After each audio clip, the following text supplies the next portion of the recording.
Hey guys, welcome back to Real Housewives Recaps. Today I'm covering The Undoing, Episode 5, Trial by Fury. Oh my gosh, I think I said last week, this is the best episode. I had no idea.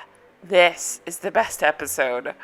Holy crap, I could not wait to talk about this with you guys. I can't wait to get into this. Holy cow, seriously, I'm freaking out. Such a good episode. Dying to know your thoughts, dying to get into this. Let's talk about it.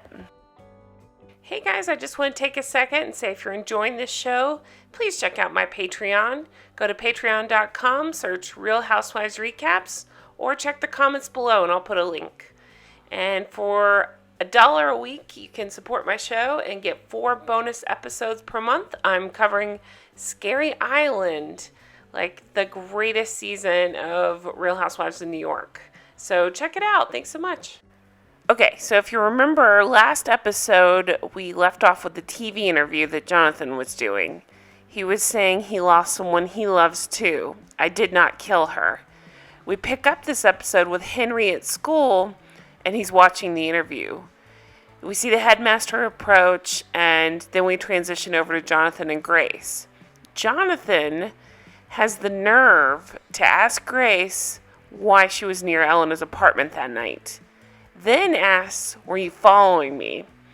She says, "Are you effing kidding me?" And she shoves him. Can you believe that? He's cheating on her, has a baby with another woman, has this whole other life. I mean, not even to mention that he could have possibly murdered her. Now I think he did murder her. And he has the nerve to ask her, "Were you following me?" F him. People show up with cameras, they're taking pictures, so Grace and Jonathan walk off. So then they go over to the lawyer's office. The lawyer's name is Haley, but all in my notes I call her the lawyer, so that's probably what I'm going to call her here. They are completely at separate ends of the table. She wants to know what's going on, and Jonathan dismisses it and says, "I think we have pretrial nerves, that's it." The lawyer's saying that they just have circumstantial evidence and that the other side's case is vulnerable. So let's get into this. I think this lawyer is amazing. She does a fantastic job, not only as an attorney, but as an actress. I really liked her in this role. Everybody is, though, if you think about it. They're all fantastic.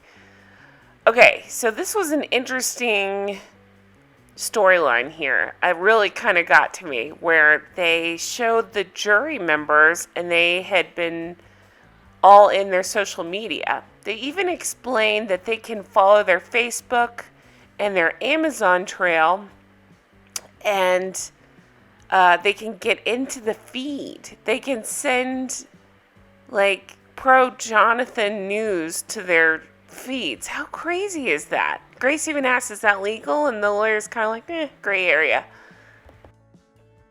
But the big theme of this meeting is that the jury is always watching. They're watching what Grace and Jonathan and everybody's posture is, what they look like, if they're upset, if they seem to be supporting each other, that sort of thing. I don't know. This scene was so interesting to me because Grace looks upset here. Jonathan, and it's easy to say in hindsight, but I felt it at the time, he looks emotionless. He just looks like he's trying to figure out how he's supposed to look instead of actually feeling anything. We go over to Dad Franklin's house. He's watching the news coverage. Henry's watching it as well. Grace walks in. Grace reiterates to her dad that the jury will know who you are. They'll notice your presence. They'll notice your reactions. She says, "Remember, you're doing this for your grandson." Well, he says, "I will be there at your side, but murderer or not, Jonathan needs to be kept as far away from your son as possible." So this whole time, I thought Franklin maybe had something to do with it. Maybe he does. But now, if Jonathan did do it, which is appearing like he did, Franklin is an unbelievable dad. That's so sweet. So he's been there the whole time for Grace, and maybe he's sensing the stuff that I missed, that Jonathan actually is a sociopath. So it's the next day at court. It's a complete frenzy outside. Jonathan and Grace arrive, and then we see Franklin arrive with Henry. So they make a big deal, and this is another reason why I love this series. They do such a good job with these, I think they're called reaction shots, where, like when they're going through the metal detectors, part of it is they have to turn around to get metal detected, to get wanded, whatever you want to say. And we see a lot of eye contact. We see the lawyer making eye contact. We see Grace having to make eye contact with Jonathan. This will come up in a little bit when Jonathan has to make eye contact with Elena's husband. So I love this show so much. I'm not ready for it to be over. I can't believe we only have one episode left. But I did see on Google that there's a possibility of a season 2, if you believe that. I hope so.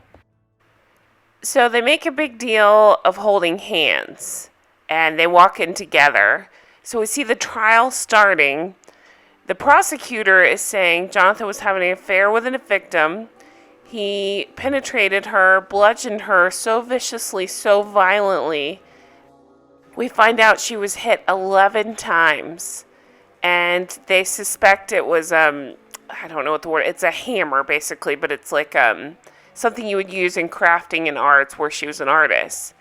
And the prosecutor pulls out a hammer that was similar to what they suspect was used on the victim. And she says he turned her skull into mush. Ugh, that sends chills through my soul. That's awful. She shows the hitting motion repeatedly, and we see Elena's husband in the crowd, and she says repeatedly, "It's worse than you think." Ooh, that attorney did a great job too. So then we go to his attorney, Haley. She shows a picture of Elena. Grace has this flashback to Elena, which these flashbacks are so interesting to me because it almost, I think she's just remembering and imagining things, but it's interesting that she can see so clearly Elena's hit to the head. A lot of you guys think, and I thought for a while, that maybe she did have something to do with it. Maybe she did. I don't know. But, so, this is so graphic. They did such a good job with this scene, but, so graphic. Okay. So his attorney is blaming a narrow investigation. Her whole thing is someone else hit her, and she talks about the 11 times and says that's rage, that's hatred, that's a crime of passion. And the husband had motive, opportunity, and he was there. Is he the killer? Can we know for sure? All she has to do is cast doubt, and they'll win the case. So she's kind of throwing out these things like, could it be the husband? Could it be somebody else? And she says because Jonathan's DNA was found at the scene, is he the only possibility? He's not. So we see after the hearing that day, Jonathan's back at the apartment.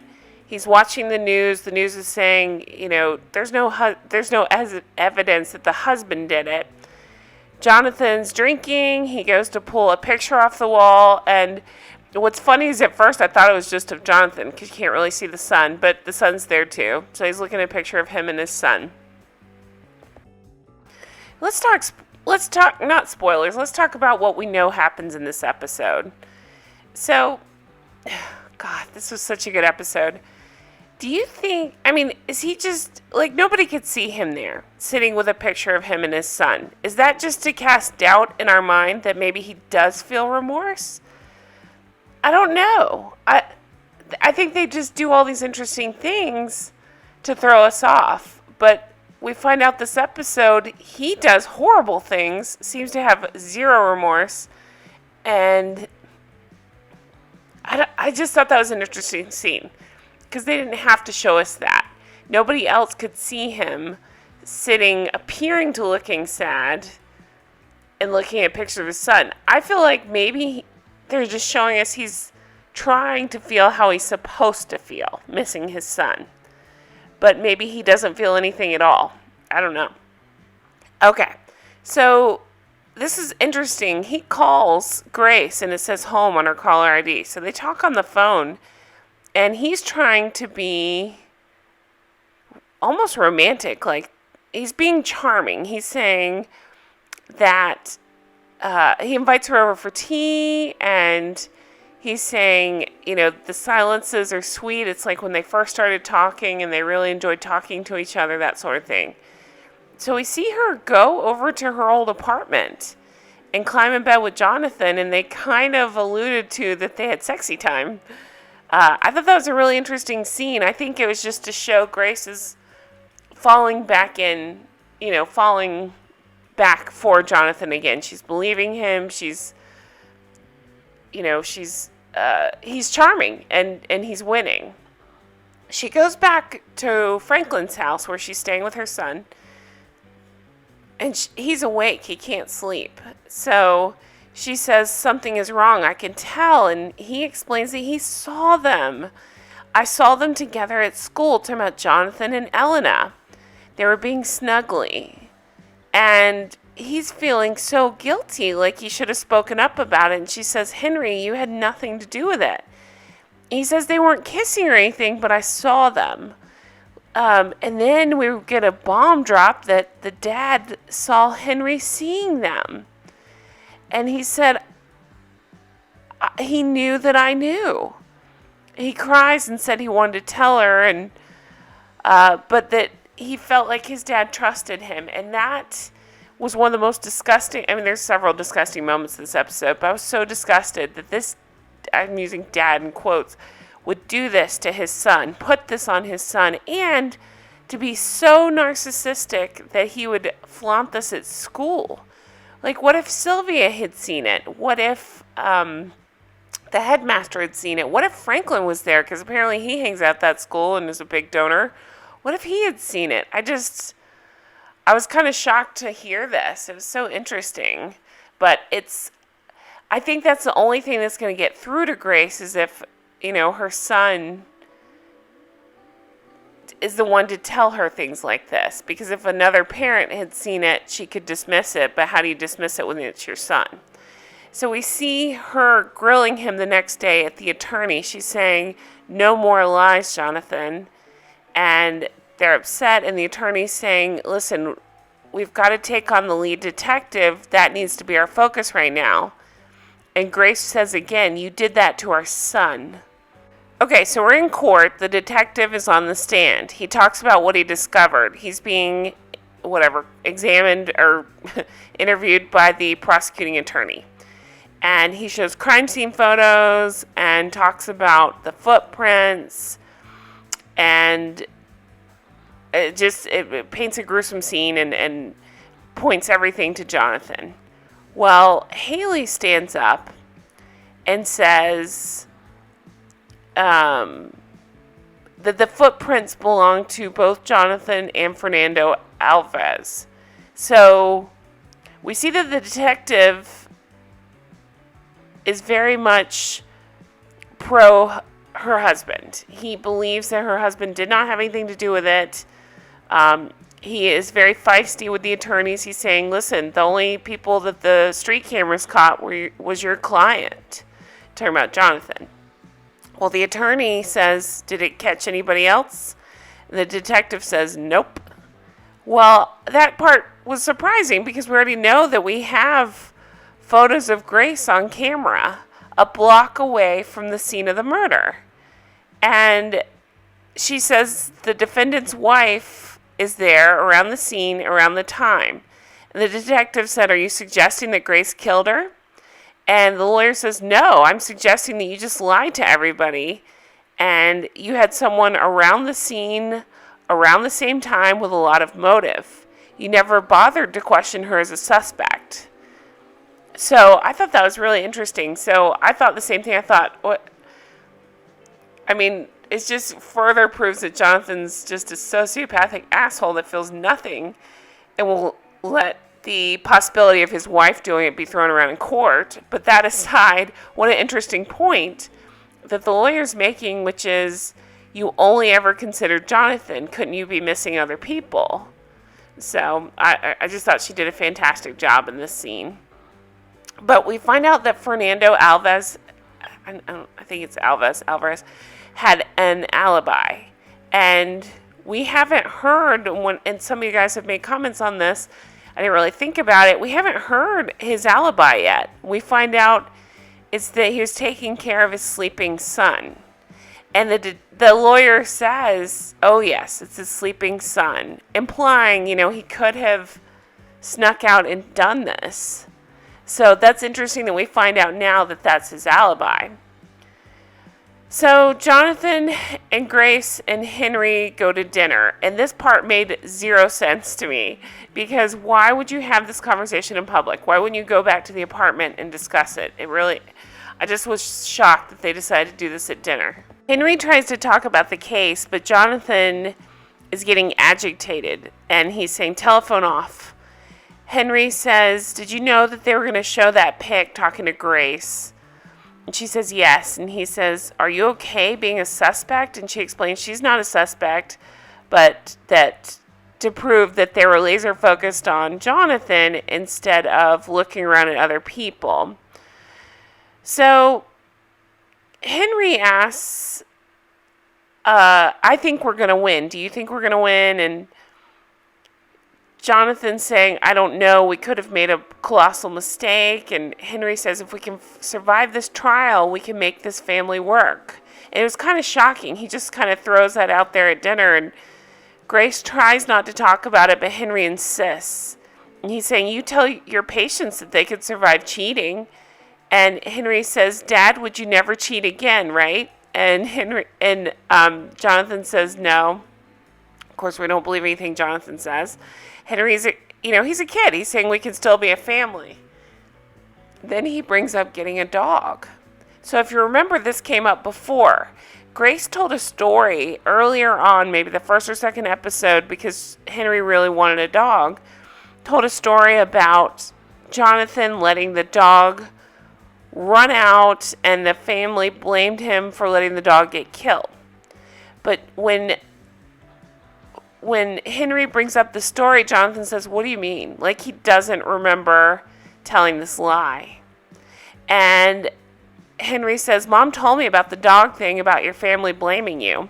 So Jonathan ends up walking off. And Grace chases him, tells Henry to wait there. And she goes to talk to Jonathan. And he says, the stress of it all, it's taking its toll, I suppose.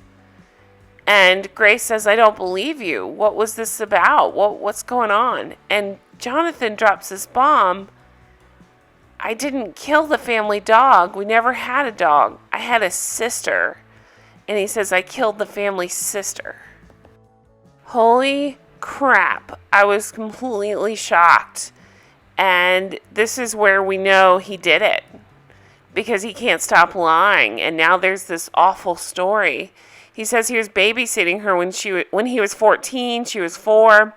She sneaked out of the house when I was making a sandwich, and I heard the sound of brakes and another sound I'll never get out of my head. And he says, you can add this to my list of lies.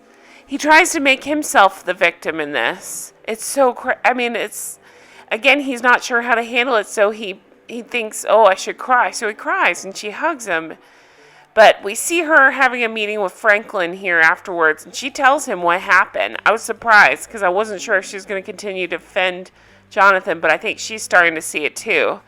She said she's tried to call his mother, but the mother won't return the call. Remember, so that was a weird storyline. He says he's been estranged from them since college, but we do find out later that the mother was at the wedding, but they kind of cut ties after that. So it's the next day at court, and we see, remember I was talking about how the shots in this show are so interesting. We see the back of them, and then Jonathan has to turn around to get security wanded, whatever, metal detected, whatever you want to say. And he has to be face-to-face with Elena's husband. Okay, so during court, Elena's husband is on the stand. He thought Miguel had gone to school, and he explains he didn't. He went to see his mom at her studio.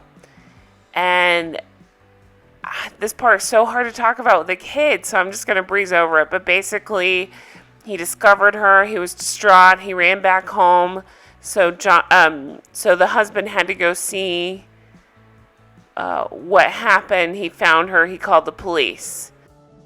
So this part is very interesting because as the lawyer's walking away, she sees Sylvia in the crowd. And if you remember, Sylvia says she used to work for the attorney. So Sylvia kind of waves, and the prosecuting attorney doesn't acknowledge her. I guess it wouldn't be appropriate to wave back, but that was just kind of a strange scene. I was thinking about the purpose of that. You guys have done such an amazing job, like in the comments, telling me your thoughts and your theories, and I love reading them. And I'm so easily swayed. Every time I read them, I think, yeah, you guys are right. Like, so the latest one, a couple of you had said that you thought Sylvia was involved and that even her child kind of looks like Jonathan. And I thought, oh, that's such an interesting theory. But I do think Sylvia's more involved than she lets on. I just thought that was interesting that they made a point to show that part of the trial. So when Jonathan's attorney cross-examines the husband, he's obviously upset. He says, you disgust me. She brings up other men possibility, which he denies, but she asks, did you know that Elena was romantically involved with Jonathan? And she explains basically that she was able to keep that part of herself separate, and she even had a separate apartment. Well, that pisses off the husband. He's like, it wasn't an apartment, it was a studio. And she said, well, it was an apartment that she used to hook up with Jonathan in. He didn't know at first, but at some point he learned, we find out earlier, of course, that he overheard them having sex. He learned that Jonathan was the biological father of her daughter, and the attorney wants to know if she was receiving psychiatric treatment. He says yes, and she asks if he's receiving any treatment, and it cuts away before he answers. So after the trial ends that day, we see Grace on the phone with Sylvia. Sylvia says it's more likely than not that Jonathan did it. And I thought that was interesting, that she would tell Grace that. And says it's about being beyond a reasonable doubt, and that puts you ahead because there is some reasonable doubt right now. Sylvia says, Grace, I shouldn't ask you this, but what are you actually thinking? And Grace says, yeah, you shouldn't ask that. I thought that was interesting because that would point away from Sylvia and more toward Grace trying to protect him more. And maybe Grace was involved. We see a very creepy scene of Jonathan in his attorney's office looking at pictures of Elena. Again, this felt very much like this is what I'm supposed to be doing. I'm trying to convince everybody of my innocence, including my own attorney, who probably already knows he's guilty. But he's staring at these pictures and saying, a reason I couldn't have done it. I loved her quite madly. Not something I could say to Grace. It didn't diminish my love for my wife. It was just different. So the attorney explains it's going well, but they need to account for why he fled. And she says he tells too many lies, so she can see through him. And she says, we don't need to convince him you're a good man, just that someone who didn't commit murder.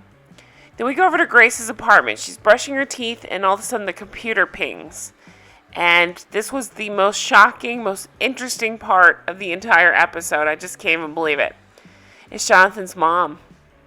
It's 4 a.m. where she is, and Grace thanks her for calling. They say, sorry, it's been so long. They haven't seen each other since the wedding. Well, his mom says, how is he? I can't imagine well.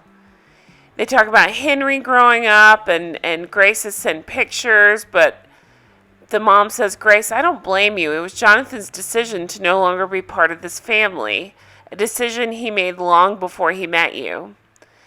And Grace lays it out there just to see if Jonathan's lying. She says, I just learned that Jonathan had a younger sister and that he feels responsible for her death. And here we are. I'm expecting her to say, what? He never had a sister. No, he did. He had a sister. Oh my gosh. Okay, so Mom says he should feel responsible. He was responsible. He allowed a 4-year-old to wander out on a busy street where she was struck dead. Grace says the grief and guilt. Did he ever get professional help? And Mom says no, he didn't. He didn't suffer. He didn't have grief or guilt. We kept waiting on it. We surrounded him with family and with support. And when the shock wore off, the suffering, we thought the suffering would begin, but it never did. Oh my God. And then she says Jonathan does not know how to suffer. After his sister was killed, he never even said he was sorry. He never said another word about it. He went on living here until he was old enough to leave, and he never came back, which is, that's what he did. Oh my gosh, you guys. Oh.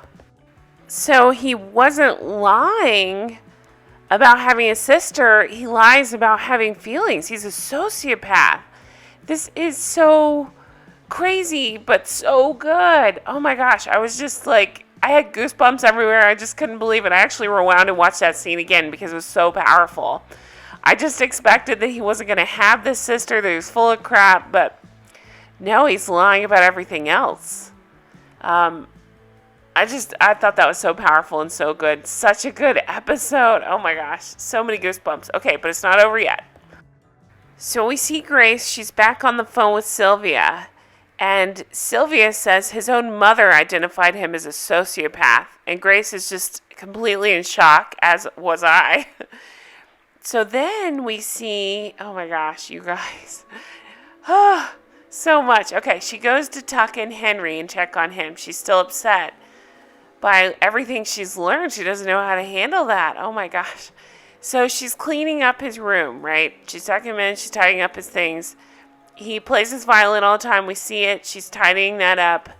She goes to unzip the case to put away the violin. Oh my God. She finds the hammer. She finds the MFing hammer. It's in the violin case. Shock hits her and she makes eye contact with Henry. She found the hammer. Oh, so many questions. Okay, so let's talk about this. She found the hammer. So here's my questions. Here's my assumption anyway. I think Jonathan did it, obviously. And Henry is hiding the weapon for him. I think they want us to wonder if Henry did it, but I don't think this is where this is going.